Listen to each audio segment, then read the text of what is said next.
Assalomu alaykum azizlarim, sog' salomatmisiz, charchamayapsizmi? Sizga bugun moyni qanday chuchitardik, qadimda biz paxtayoqda ovqat qilardik, unutilib ketyapti. Shu jarayonni bitta ko'rsatmoqchiman. Hozir biz yog'larni qizdirib bo'ldik kuchli olovda. Mana piyoz bilan dog'lab oldik.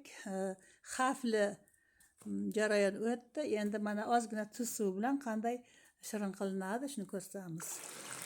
Ko'ryapsiz, mana tuzli suv.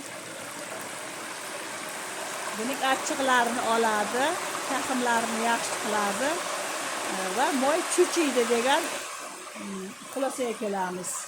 Biz bu paxta yog'ini ana ko'rib turibsiz, qilishasi 10 kilosini sraz tutib olyapmiz.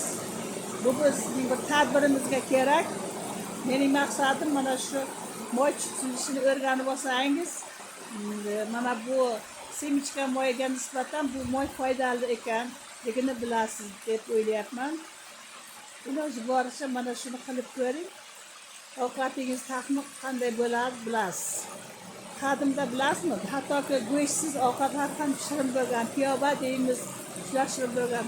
Biz buni ertangi tadbirimizda jorma deymizmi, yorma.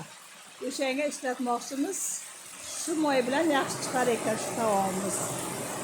Iloji bo'lsa o'sha jormani pishirishga rayonni ertaga sizga ko'rsatishimiz mumkin. Lekin uni yigitlar pishiradi, biz ayollar aralashmaymiz. Reseptini balki ertaga sizga tushuntirarmiz. Yoqimli ishtaha hammaga.